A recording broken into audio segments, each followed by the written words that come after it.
Welcome to Pen and Perspective, where the story always knows more than it's telling. Every word is intentional, every silence holds a truth. Let's get into it. Previously, Walter was arrested for a crash he swore he didn't cause. The case moved fast, too fast, and he ended up behind bars while his friends tried to hold the pieces together. But something never sat right. Greaves couldn't shake the scene at the intersection. Michelle kept replaying details that didn't line up, and Sandra, she got a phone call she can't explain. 9 months later, nothing has settled. The friend group is still pretending everything is normal, but suspicion is spreading in quiet ways. And the person who planted doubt in Sandra's ear? They haven't said their last word. Let's get into update 2. Man, listen, you ain't gonna believe this shit. By now, it's been over a year and a half since Walter got sentenced. Long enough for the DA to move on to the next conviction. Long enough for the neighborhood to stop whispering his name every time Sandra walks into Ralph's. But inside that little universe of people closest to him, everything is getting louder. The questions, the fear, the lies. And whoever went through all that trouble to put Walter in a jumpsuit, they starting to get real messy. A knock in the middle of the night. Sandra had just started to dream, and it wasn't even a good one. The knock yanked her out of it. One knock, not frantic, not soft, just one solid hit to the front door. Her eyes shot open, heart racing. She checked her phone. 3:17 a.m. She held her breath for a second, listening. Nothing. No car doors, no footsteps, no voices. She slid out of bed, grabbed her phone, and pulled up the doorbell camera app as she walked down the hallway. The live view showed nothing. Front porch, dark sky, quiet street, nobody. Her stomach flipped. She turned on the hallway light, walked to the door anyway, and peeked through the peephole. Same thing. Empty. She almost turned around, told herself she was half asleep and hearing things, until she glanced down. There was a single folded piece of paper sitting right in the center of the welcome mat. Her hand shook a little when she opened the door. Cool night air rushed in. She looked up and down the block one more time. Empty. Not even a stray cat. She picked up the paper and unfolded it. 3 words, all caps. No name, no sender. Keep going. That's it. Not stay safe, not I'm watching, not stop. Just keep going. Her first thought was Terrell. He's the only one bold enough and dramatic enough to slide her a note in the middle of the night. She texted him right away. Sandra, did you come to my house just now? Sandra, be honest. Someone left a note. It took a few minutes, but he replied. Terrell, I'm at home, knocked out. Terrell, you good? She stared at the note. The pen strokes were neat but a little shaky, like somebody was writing in a hurry but trying to keep it clean. Her chest got tight. Because the voice from that voicemail, the one that said, Sandra, don't trust everybody in your friend group. This felt like the same energy. She folded the note back up and tucked it inside the cookbook nobody ever touches. Then she sat on the edge of the couch staring into the dark and did what she always does when she's half terrified and half tired of being scared. She called Kiara. Kiara is not soft about this anymore. When Kiara answered, her voice was low and rough. San, you good? I'm up, Sandra whispered. Somebody just left a note at my door. What'd it say? Keep going, Sandra said. That's it, just keep going. No name, no nothing. She heard Kiara exhale into the phone. Not surprised, not panicked, just processing. That on the heels of that phone call? Kiara said. Yeah, they watching you. Who is they? Sandra snapped, voice breaking. Am I crazy? Because the prison said there was no call logged when I got that voicemail. Now this. I keep feeling like I'm losing my mind. You not crazy, Kiara said, firm. You just in the middle of some shit that was never meant to make sense. Sandra went quiet. Kiara's tone had changed over the last few months. Less it's gonna be okay, more let's get to the bottom of this. Less comfort, more calculation. I've been talking to somebody, Kiara said finally. Outside the group. Who? Sandra asked. My homegirl Kendall, Kiara said. You met her once at that nonprofit gala, remember? Short, brown skin, big curly hair, loud laugh. I remember, Sandra said slowly. She do something with media, right? Something with media, Kiara repeated, almost laughing. Girl, she is media. She got a huge TikTok podcast storytelling channel. People send her wild situations every day. She breaks it down, tells both sides, follows the story over time. She got producers in her DMs. Sandra's stomach twisted. You told her about us? She asked. I told her pieces, Kiara said. That my friend's husband is doing time for something that don't add up. That evidence went missing. That the story the DA sold don't match the documents. I didn't give names, not yet.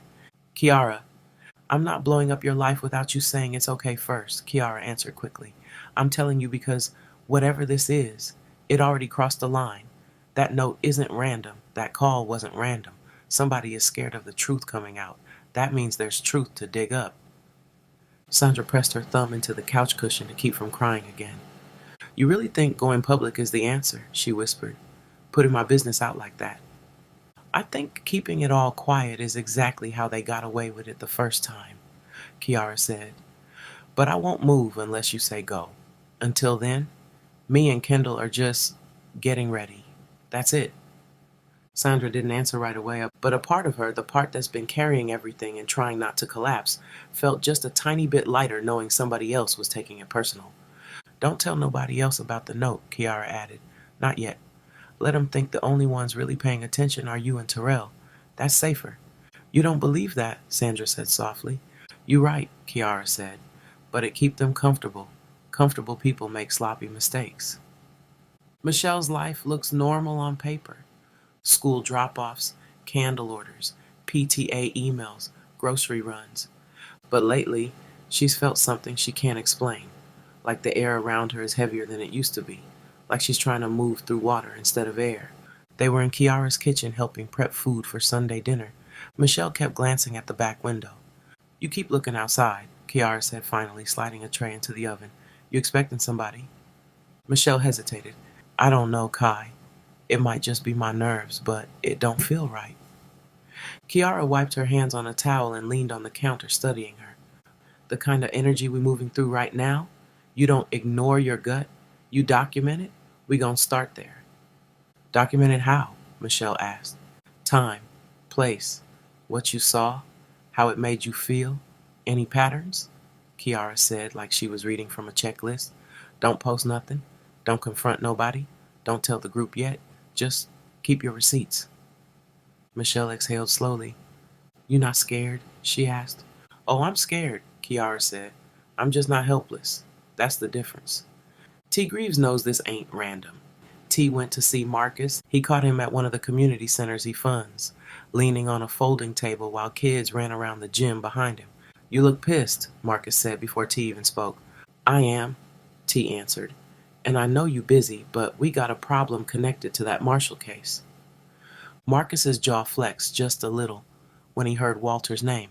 He didn't work every case personally, but that one? It had hit his radar. T kept it simple. Tried to retrace some things where the crash happened, he said. Got greeted by two dudes that didn't ask for my wallet. They told me I was asking too many questions. That's it. No names, no demands, just hands.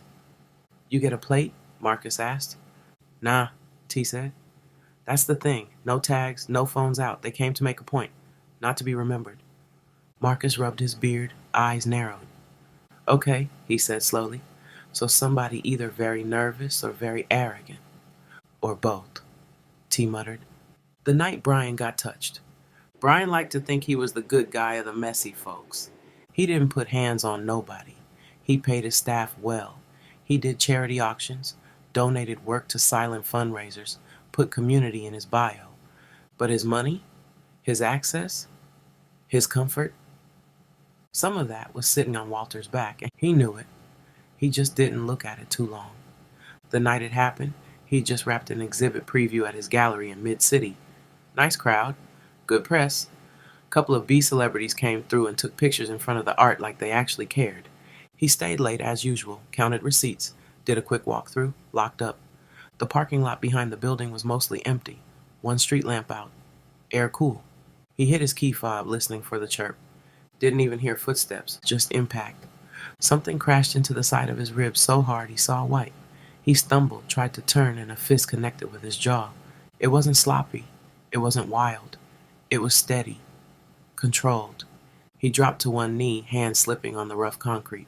"Hey, what the—" he started, but a kick to his shoulder laid him flat. He heard two voices, both masked by those cheap plastic voice changers you can buy online. No names, no yelling, just one sentence, low but clear. "Wrong man in jail." Another kick, not to his face. They were careful, ribs again, thigh, the kind of hits that bruised deep in last week's. Then it stopped. He lay there, breathing hard, trying to pull air into lungs that felt like bricks. He tried to see their shoes, their height, their gait, anything he could memorize. All he got was one of them standing over him for a second. They leaned down close enough for him to smell cigarette smoke and something sharp like cold air off metal. "Next time," the distorted voice said, "bring the truth with you."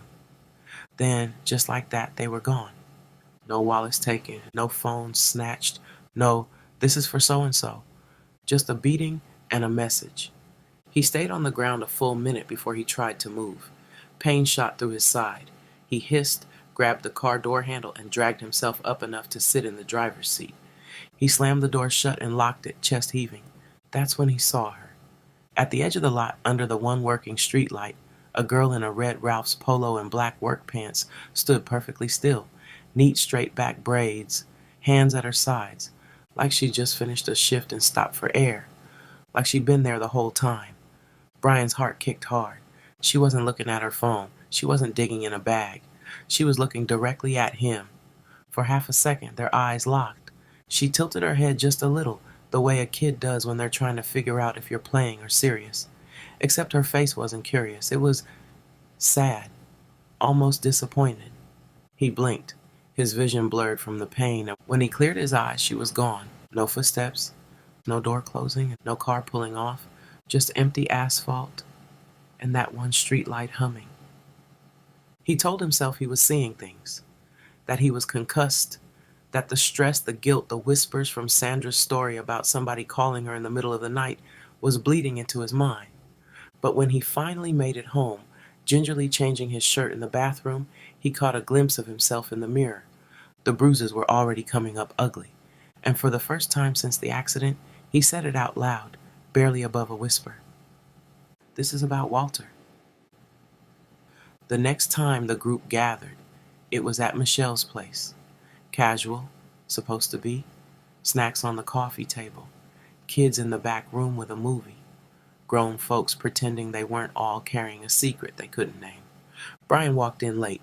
He had on a hoodie even though it wasn't that cold. One side of his jaw was a little colored, makeup not really doing its job. He moved gingerly, trying not to show it. Michelle noticed first. She always does. "You okay?" she asked, brows pulled together. "Yeah, just took a little fall," he said, avoiding her eyes. "Clumsy." Sandra glanced at him, then away. Her anxiety was already running high from the note, from the calls, from feeling like something had his hand on her shoulder at all times. He looked him up and down, saying nothing, just storing it. Kiara watched him too. "Fall where?" she asked, casual. "Gallery," he said. "Tripped in the back lot." Michelle frowned. "You tripped on what? Flat concrete?" He laughed weakly. "You know I'm getting old. Knees don't agree with me no more." Everybody let it go on the surface. Jokes, eye rolls. Somebody turned the conversation back to the kids. But Kiara noticed something nobody else caught. When Brian reached for his drink, his hand shook just a little, not from pain, from adrenaline. He was still scared. Later, when they all filtered out and the house got quiet, Sandra pulled Kiara aside in the hallway. "You peeped that?" she whispered. "Of course," Kiara said. "You think that was random?" Sandra asked. "I think nobody beats you like that to send no random message," Kiara said. "They told you not to trust everybody in your friend group. Then somebody who got more to lose than he want to admit shows up looking like he lost a fight he's too ashamed to explain." Sandra's eyes welled up. "You think I did this?" she whispered, guilt threading her voice. Kiara shook her head. "No," she said. "You started telling the truth. There's a difference. You didn't order no hit. You didn't hire nobody. You just stopped carrying this alone. People get touched when truth start moving. That's not on you."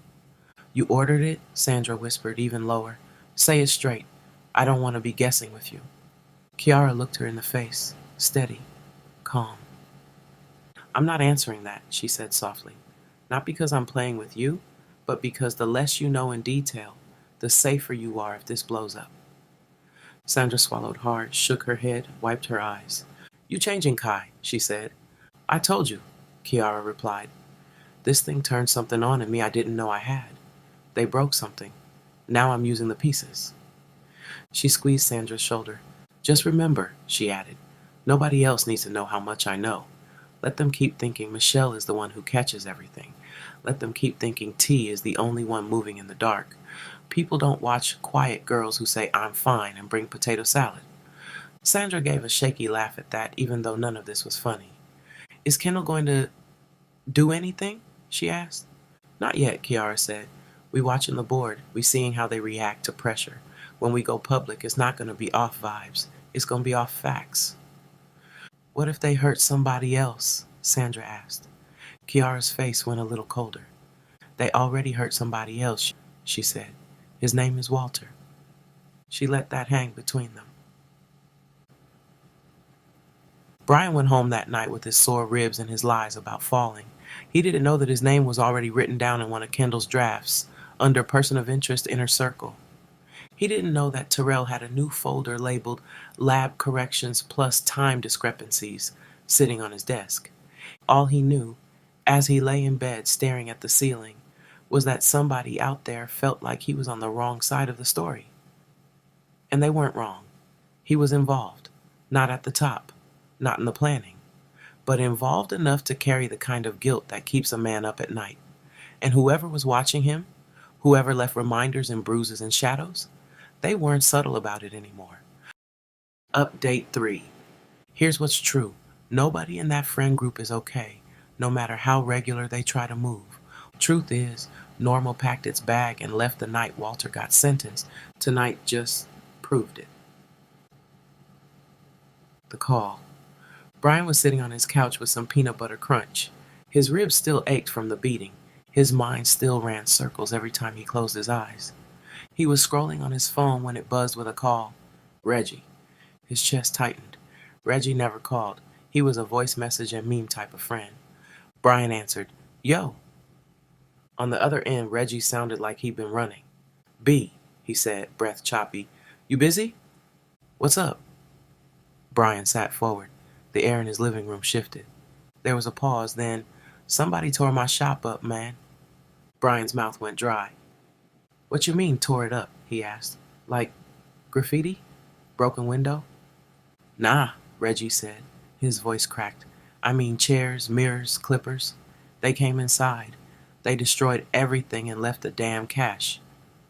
Brian closed his eyes. Destroy everything, leave the money.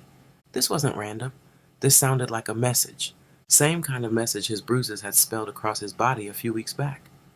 You call the cops? Brian asked automatically. Yeah, Reggie said. They did the little report, asked me if I had enemies. I cut hair. B, I don't sell secrets. I don't run the streets. What enemies? Brian's hand shook. I'm on the way, he said. Text me a video. I'll call the others. You don't gotta do that, man. I'm on the way, Brian repeated more sharply than he meant to. You by yourself? Yeah. Don't stay standing in there alone, Brian said. Wait outside till we get there. He hung up and stayed sitting for a beat, breathing through panic. If there was one person in his life who didn't deserve to be collateral damage, it was Reggie. Brian pulled up the group chat and typed. Brian, Reggie's shop on Crenshaw got hit. Bad. I'm heading there now. 3 dots started popping up. Sandra, what happened? Michelle, you mean hit like broken into? Kiara, drop the address? He dropped the address, then scrolled up, found Sandra's name, and hit call. She answered on the second ring. What's wrong? She asked. No hello. Just straight to it. Reggie's shop, Brian said. Somebody tore it up. He sounded messed up. Silence for a split second, then, okay, I'll meet you there. Sandra and Kiara pulled up first. The barbershop door was propped open with a broken chair. The neon open sign in the window flickered even though no customers were anywhere near. From the outside, it just looked like a place closing up late. Inside, it looked like a throat had been ripped out. Glass crunched under Sandra's sneakers as she stepped in. One barber chair was completely flipped, its metal base bent. Another had long slashes cut clean through the seat, mirrors spider-webbed, pieces clinging at odd angles. Clippers lay scattered, blades snapped like somebody stepped on them on purpose.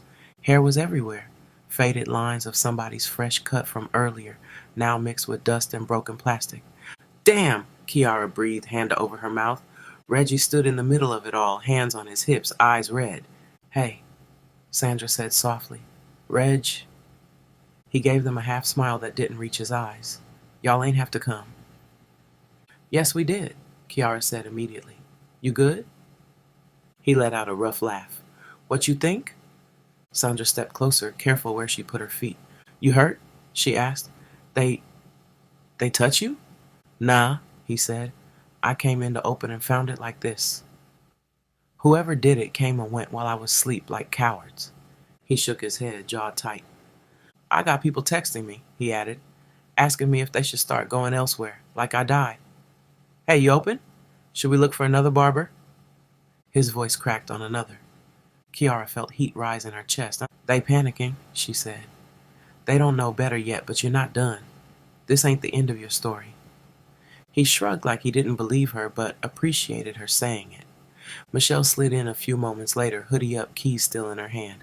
She stopped just inside the door and went quiet. Oh, Reggie, she said, moving straight to Reggie, wrapping him in a hug. I'm so sorry. He let his forehead rest on her shoulder for a second. I was just trying to build something, he muttered, just something with my name on it. And you did, she said. They can't smash that, even if they smash everything else. While they talked, Kiara took a slow lap around the shop. She didn't touch anything. She just looked. The register was cracked open, bills still lined up.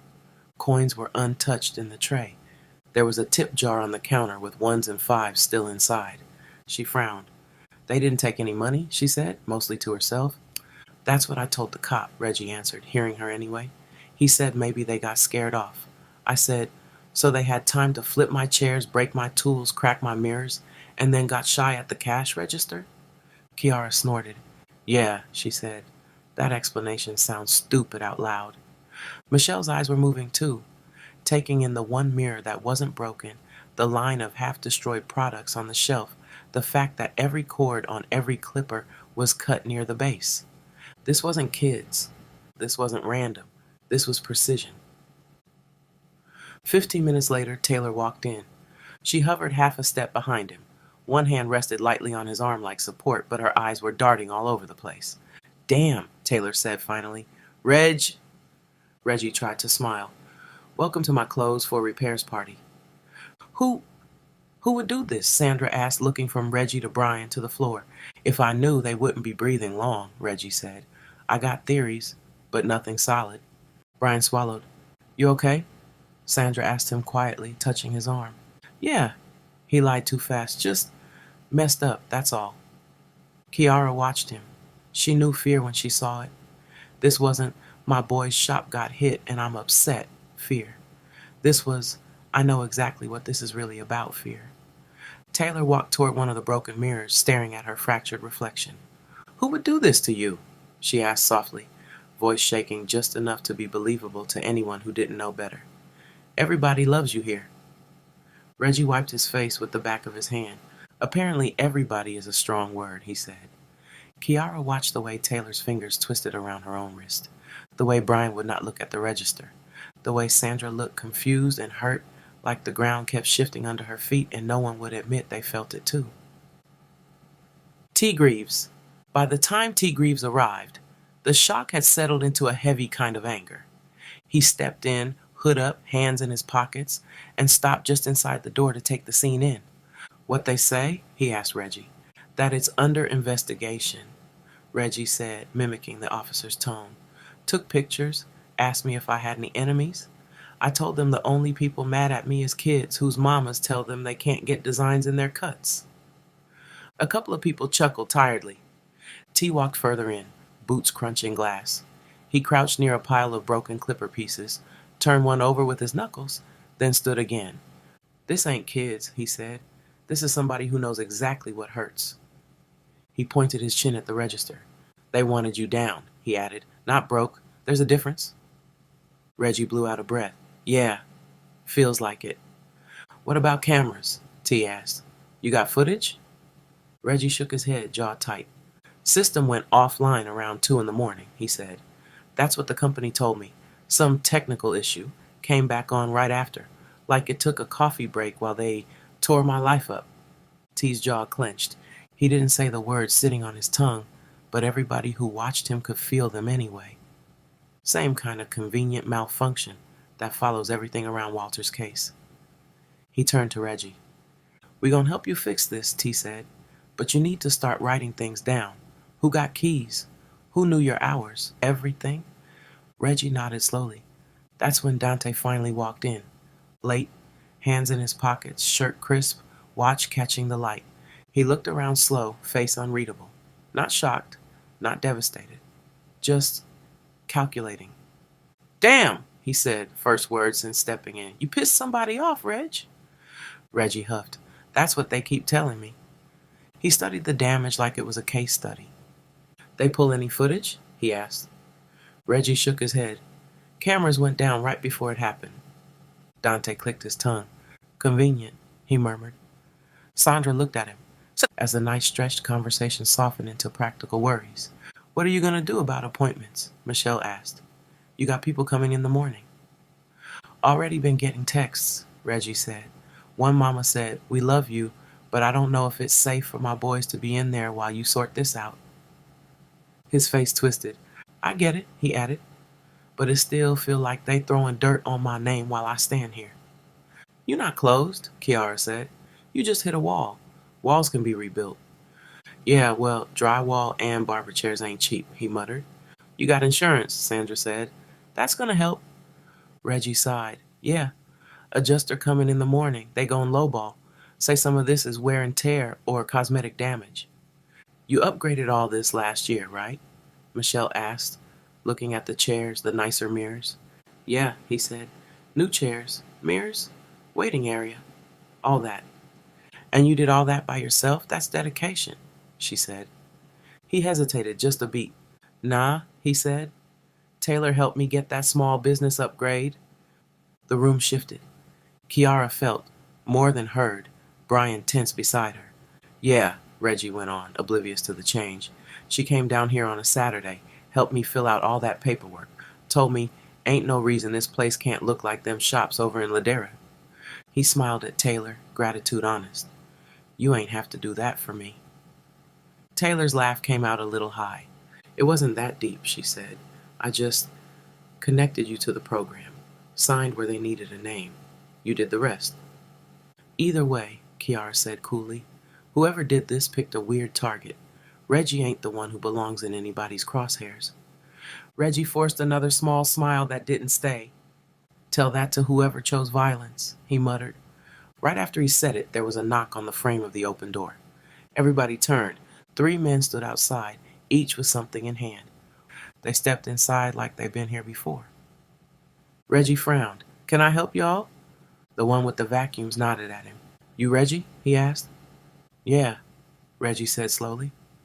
Cool, the man said. We here to help you fix this. From where? Sandra asked. Y'all with the city? Nah, he said. Just with the people. The people who? Kiara pressed, eyebrows up. The man smiled, small and polite. The ones who don't like seeing good folks get done dirty, he said. That's all you need to know. He set the vacuums down. The others followed his lead, starting to unwrap the chairs, open boxes. We'll have you back together by morning, he added, like he was talking about replacing a porch light. Reggie just stared for a second. Hold on, he said finally. Who paid y'all? The man just shrugged. Already handled. By who? Reggie pushed. He got the same answer, same tone. By somebody who remembers what you did for their nephew when he couldn't afford his prom cut, the man said. By somebody who know you be cutting folks for free when they short. By somebody who don't like seeing that kind of man standing in broken glass. Reggie's eyes filled all the way up then. He looked away, blinking fast. Thank you, he said quietly. I don't... I don't even know what to say. Thank you is fine, the man said. You can say more later when you back to work. Kiara looked over at T. You know what this is? She whispered. He didn't even pretend to play dumb. Marcus, T said. This got his fingerprints all over it. How? She asked. He moves like this, T said, voice low. Quick, quiet, no press release, just fixes. She stared at the new chairs, the clean lines of the mirrors still in boxes, the way these men moved like this wasn't their first time restoring somebody's livelihood overnight. Dante watched too, jaw set. He didn't say what he was thinking, but Kiara could feel irritation rolling off him, because chaos losing ground in front of him wasn't part of his plan. When people started drifting out, it was well past midnight. Reggie stayed with the crew, hands shaking less now that he'd watched somebody pick up his broken pieces without asking him for a deposit first. Michelle promised to come back in the morning with coffee and muffins for everyone. Sandra hugged him like family and told him again, "You're not alone." Kiara walked around one more time, taking mental pictures of anything that didn't sit right. Later, parked under a lonely streetlight, T. Greaves sat in his car, phone face down on his thigh. He'd stayed behind at the shop an extra half hour, talking to the crew, pretending he didn't already know who sent them. They'd given nothing away, just did the work and moved like they were on a schedule. His phone buzzed. Marcus. T answered. Yeah? You at the shop? Marcus's voice was calm, like he was asking if T had picked up milk. Just left, T said. It's handled. You didn't have to do all that. I didn't, Marcus said. He did. He meant one of his faceless donors, one of the people who trusted him enough to send money when he said somebody got hit for no good reason. Marcus continued, Reggie good people. Men like that don't bounce back fast without a push. Yeah, T said quietly. He ain't good with asking for help. This saved him 10 years. There was a rustle of paper on the other end of the line. I had my folks pull his loan and insurance paperwork, Marcus said. Wanted to see what they might try to use against him. And? T asked. And your little circle got more knots than you think, Marcus said. That shop upgrade last year. He didn't do it alone. I know, T said. He said Taylor helped. She did, Marcus said. A lot more than just point him to a program. She's listed as co-investor. Used her credit, her income, her employer contact. There's a paper trail connecting her to that shop deeper than she told y'all. T stared through his windshield at nothing. You think she behind what happened? He asked. I think she put herself in arm's reach of some people with ugly plans, Marcus replied. And I think she let them use that reach. He paused. Look, Marcus added, I'm not calling to tell you who to cut off. I'm calling because Sandra out here trying to hold everybody up while they let her drown. T swallowed. She got that call, he said. The one from the prison. Voice told her not to trust everybody in her circle. I figured, Marcus said. That's why I'm saying this to you, not to her. You got more patience with how she hears it. Then came the line that cut through all the noise. Tell Sandra she needs to look at her cousin different. He didn't say Taylor did it. He didn't say Taylor is the devil. He just pointed Sandra's eyes where they didn't want to go and hung up. Kitchen truth. Sandra sat at her kitchen table in an old t-shirt, tea gone cold in front of her, when T knocked lightly and let himself in.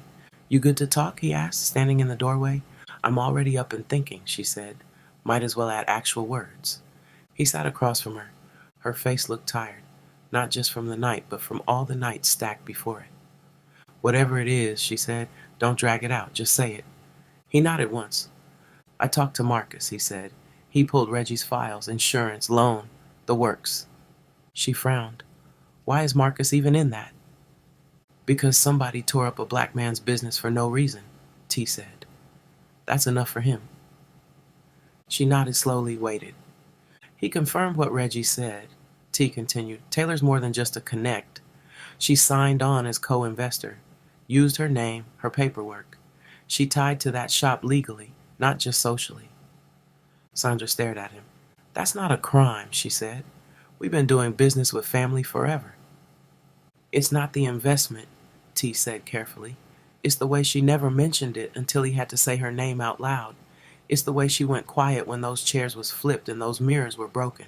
like she was hoping nobody asked how close this actually was to her. Sandra looked down at her hands. "And Marcus?" she asked. "What did he say?"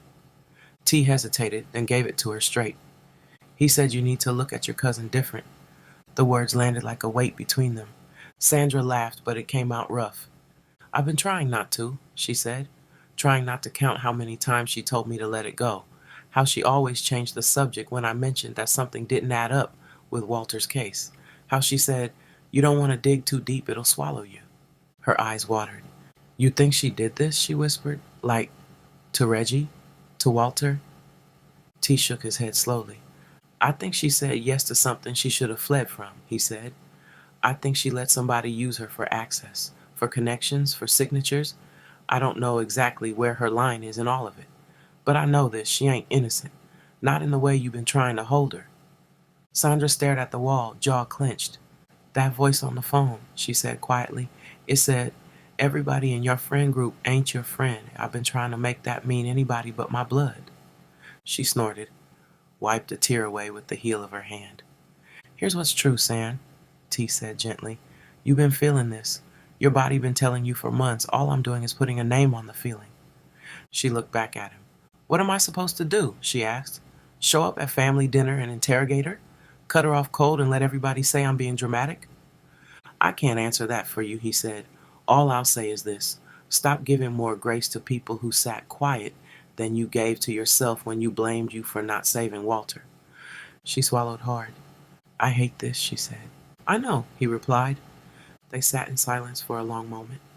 Finally, she whispered, "If this is true, if she really let them do this, I don't know if I'm more hurt for me or for him." T nodded. "Either way," he said, "you don't owe anybody pretend peace." Taylor. Across town, Taylor sat in her own car parked in her driveway, keys still in the ignition, engine off. Her phone screen lit her face. She thought about texting Sandra, about getting ahead of whatever felt like it was moving toward her. She imagined Sandra's face if the whole truth ever came out. The way the kids would look at her when they realized their favorite cousin helped break their father's life in half. Her stomach turned. She locked her phone and leaned her head back against the seat, staring at the ceiling of the car. Here's what's true. Taylor wasn't the mastermind. She didn't pull the string. She didn't make the big calls, but she'd said yes when she should have ran. She'd opened doors with her signature, her job title, her good girl reputation. She'd told herself she was just helping, that it wasn't that deep, that grown men knew what they were doing.